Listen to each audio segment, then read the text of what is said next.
Ah, qu'est-ce qu'il fait beau dehors? Qu'est-ce qu'il fait beau? Il fait du soleil. Il fait du soleil. Alors, je suis heureux. Je suis heureux. Je suis heureux. Je suis en train d'imposer mon attitude sur le fait qu'il fait beau. Hein? Ma perspective sur ce fait. Mes sentiments, disons. Donc, je suis heureux que il fasse beau. Je suis heureux qu'il fasse beau. Fasse, qu'est-ce que c'est que fasse? Fasse, c'est une forme irrégulière du verbe être, dans la forme qui s'appelle le... Qu'est-ce que nous sommes en train d'apprendre? Le... Dites? Oui, le subjonctif. Le subjonctif.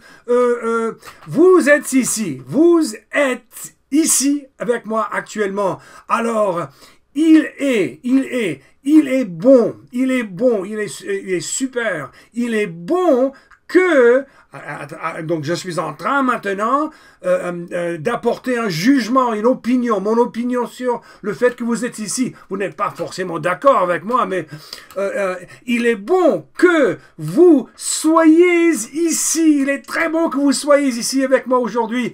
Soyez, qu'est-ce que c'est que soyez? Encore, soyez, c'est la forme irrégulière du verbe être. Quoi? C'est la forme irrégulière du verbe être au présent du subjonctif. Voilà, le subjonctif. Et puis, autre exemple, nous apprenons le français ensemble. Il faut que, c'est mon opinion, n'est-ce pas? Nous apprenons le français. Il faut que maintenant, il faut que, ça veut dire, il est nécessaire que. Il est indispensable que je suis en train d'apporter mon opinion, mon jugement sur la question que nous apprenons le français ensemble. Donc, il faut que nous apprenions le français ensemble. Qu'est-ce que c'est apprenions? Nous apprenons le français. Il faut que nous apprenions le français. Pourquoi apprenions? Parce que cette forme s'appelle le subjonctif, vous l'avez saisi, bravo, bravo. Et quoi d'autre? Ah oui, j'ai l'honneur, j'ai le grand plaisir de pouvoir travailler avec des jeunes aussi super, aussi éveillés et attentifs et sérieux et sages que vous. Alors, je peux travailler avec vous. Je suis content. Ça, ce sont mes sentiments, mais ça, c'est mon opinion, disons. Ma perspective sur le fait que je peux travailler avec vous. Donc, je suis... Calme-toi. Je suis content que je puisse travailler avec vous. Non, c'est pas vrai, sale menteur. Faut pas dire ça, c'était une erreur. Une erreur faite exprès, bien entendu, mais c'était une erreur. Ce n'était pas correct. Non, on ne dit jamais « Je suis content que je puisse travailler avec... » Non. Pourquoi? Pourquoi pas? Parce que, qu'est-ce que c'est que le subjonctif?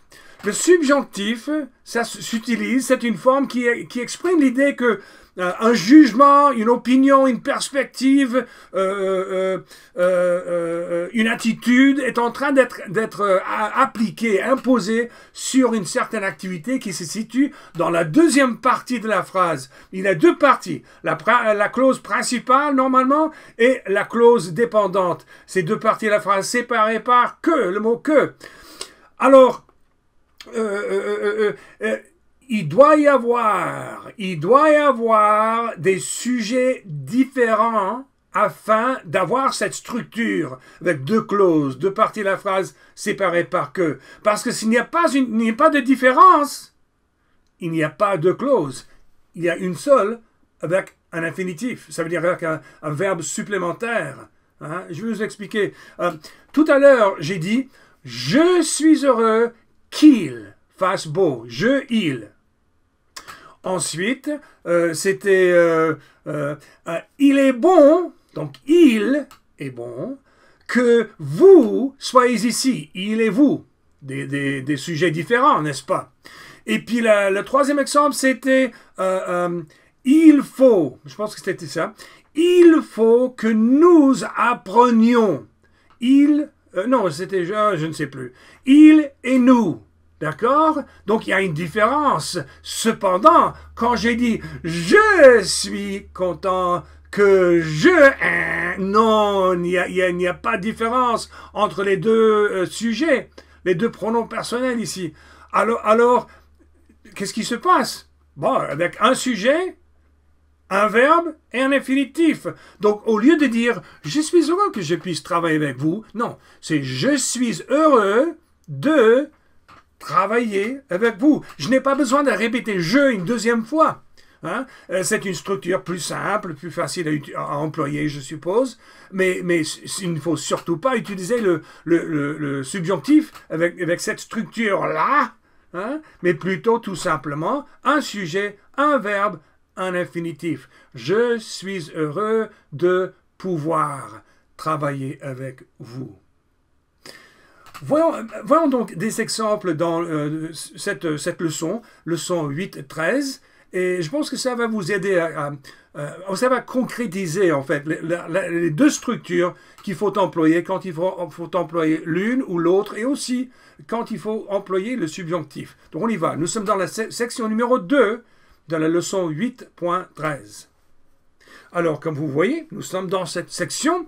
Et alors, vous voyez la première phrase. J'ai séparé, en fait, j'ai créé deux petites phrases séparées et on va les combiner, les joindre afin de former une phrase complète, une seule phrase. Non pas deux phrases, mais une seule phrase, hein, mais séparée par que, avec les deux clauses séparées par que. Donc, je veux, attention, je veux. Quand on dit je veux, nous sommes en train d'imposer notre perspective, notre volonté, notre attitude sur ce qui va se passer dans la deuxième partie de la phrase. Vous écoutez.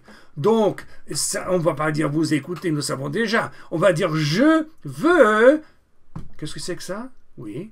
Que. Je veux que vous... Vous avez peut-être oublié comment former le subjonctif. Vous vous souvenez? Quand il s'agit de je, tu, il, elle, et puis il et elle pluriel, hein, nous allons nous enfermer les dents, nous enfermer la bouche, bon, les lèvres surtout, parfois, par exemple.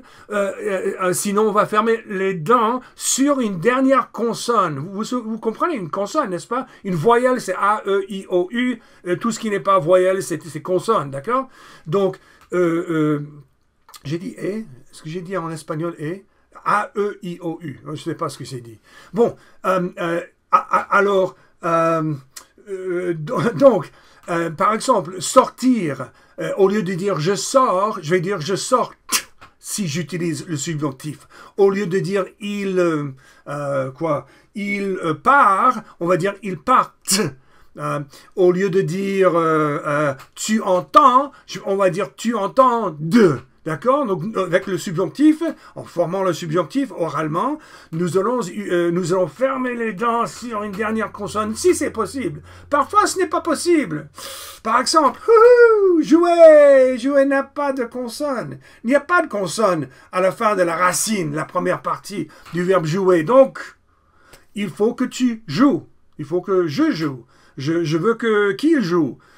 Joue n'a pas de consonne, mais normalement, il y a une consonne à la fin de la racine, d'accord? L'autre situation, les deux autres situations, c'est quand le sujet c'est nous, ou bien vous. Avec nous, nous allons ajouter à la fin de la racine ion pour le subjonctif et ié pour vous, n'est-ce pas? Ok, vous vous souvenez maintenant? Donc, revenons à nos moutons. Vous ne connaissez pas cette expression. Revenons à nos moutons, ça veut dire revenons au sujet dont on était en train de parler. Alors, je veux que vous écoutiez, oui c'est ça. Je veux que vous écoutiez. Maintenant, numéro 2, il est heureux. Est-ce que ceci va exiger l'utilisation du subjonctif, oui ou non? Oui, tout à fait, parce qu'il est heureux, l'auteur, en fait le sujet de cette première partie de la phrase, de la clause principale, le sujet qui est il est en train d'imposer son attitude, son bonheur sur l'action dans la deuxième partie de la phrase, c'est ce qui est nous venons. D'accord? Donc, attention, on ne va pas dire nous venons, nous allons dire quoi? Vous savez déjà? On va voir. Il est heureux, il est content que nous venions. Il est content que nous venions. Voilà, très bien. Numéro 3, nous aimons. Alors, aimer, enfin, ou aimer, s'exprime notre sentiment sur notre perspective, notre attitude vis-à-vis de ce qui se passe dans cette deuxième partie de la phrase. Nous courons, donc nous aimons que nous... Si vous avez dit courions, non, erreur, je vous ai eu, grillé, je vous ai eu, hein, parce que nous et nous, il n'y a pas de changement de sujet, c'est nous aimons, et puis un infinitif, il ne faut pas répéter le nous, c'est nous aimons courir, à l'infinitif du verbe, la forme originale du verbe. Nous aimons courir, c'est tout, c'est simple, n'est-ce pas? Alors, 2 exemples de plus peut-être. 2 ou 3. Je suis triste que cette fois-ci vous avez appris quelque chose, hein? Vous êtes un peu plus sage. Est-ce que c'est je parte, je suis triste que je parte, ou est-ce que c'est je suis triste que je pars? Oui, je ne peux pas vous tromper 2 fois de suite. Donc, je suis triste de partir, l'infinitif. Je suis triste de partir parce qu'il n'y a pas de changement de sujet. Je pars, en fait, on a je, à chaque fois, on a le même pronom personnel, le même sujet, je. Donc, il n'y a pas de clause, il y a une seule clause avec un infinitif à la fin. Donc, je suis triste de partir. Voilà. Numéro 5. Il sait et il écrit. On va combiner, joindre ces 2 phrases indépendantes. On va en faire une seule, hein, avec cette structure séparée par que. Alors maintenant, j'ai une question à vous poser. Ici, la clause principale. Ça fait penser à une chauve-souris, n'est-ce pas? Cette clause-là. Est-ce que je suis en train d'imposer mon attitude en disant plutôt l'attitude du sujet qui est il? Est-ce que je suis en train d'imposer l'attitude de ce garçon sur le fait qu'il écrit? Oui ou non? Non. Donc, il ne faut pas utiliser le subjonctif, n'est-ce pas? C'est un fait. Il sait. Il sait, tout simplement. C'est une observation, une certitude. Il sait. Mais en plus, il y a un autre problème, n'est-ce pas? Il sait que... Ah oui, c'est vrai, hein? Nous n'avons pas de clause. Nous avons une seule phrase. Parce que il et il, c'est le même sujet. Donc, il sait... écrire, voilà. Il sait écrire. Ce n'est pas la peine il n'est pas la peine de créer deux clauses parce qu'une clause suffit avec un seul sujet. Il sait écrire. Ça, c'est facile. Maintenant, il est bon. Il est bon, ça veut dire que c'est mon opinion. C'est moi qui ai cette attitude vis-à-vis du fait qu'elle lise. Elle lise. Donc, il est bon. Il est bon. J'impose ma perspective, mon opinion, disons, mon attitude sur le fait qu'elle lise. Et donc, ça va être, il est bon que... Dites, qu'est-ce que vous pensez que c'est? Elle lise. Oh, oh. Je lis, tu lis, il lit, nous lisons, vous lisez, ils lisent, ou elles lisent. Il est bon qu'elle lise. C'est vrai. Parfois... la forme normale, qui s'appelle l'indicatif, la forme normale du verbe et la forme du subjonctif, il n'y a aucune différence. Ces deux formes-là sont identiques. D'accord? Donc sachez cela, que parfois vous allez, par exemple, je suis heureux si je parle avec Antoine, hein, Antoine, par exemple, c'est pas Antoine, c'est Sébastien. Sébastien, toi, oui, en Angleterre, je vois que tu es toujours assis, tout sagement, alors je suis heureux que tu restes ici aujourd'hui sans causer de problème. Alors, je suis heureux que tu restes. Tu restes, c'est ce qu'on dit normalement. Je reste, tu restes, il reste. Par exemple, tu restes dans la maison. Hein? On dit tu restes. Au subjonctif, on dit tu restes. Il n'y a pas de différence par moment. Entendu? Hein? Donc ne soyez pas étonnés si wow, je n'ai pas changé le verbe, je n'ai pas changé la forme du verbe. Parfois, il n'y a pas de changement à apporter. Ok, d'accord. Je pense que ça suffit pour cette section. Voyons. Ah oui, un autre point important, très important, facile à expliquer, mais peut-être un peu plus difficile à retenir. Il y a deux verbes qui posent problème quand il faut décider de s'il faut employer le subjonctif, oui ou non. C'est le verbe penser et aussi le verbe croire. Par exemple, je pense à ma famille et je crois que vous comprenez ce que moi je vous dis actuellement. D'accord? Donc, avec penser et croire, nous n'utilisons pas le subjonctif, sauf dans deux situations, sauf dans une phrase négative et dans une question. Quand on utilise ces deux verbes-là, dans une structure où il y a deux clauses, bien entendu, dans une phrase négative ou bien dans une interrogation, une question, hein, nous utilisons le subjonctif dans ces deux cas-là, mais pas, vous allez voir, hein, je vais vous montrer quelques exemples ici. Tu penses que maintenant, est-ce que c'est j'écris ou j'écrive?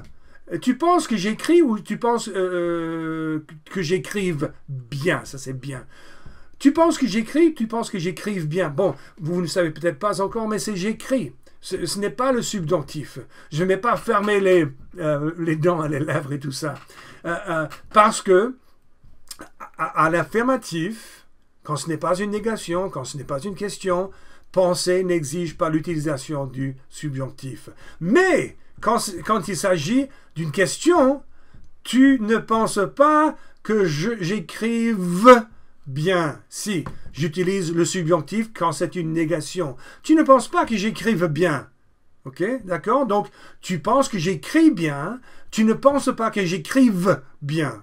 Et c'est pareil pour une question. Je pense un peu plus loin. Voilà, il y a une question ici.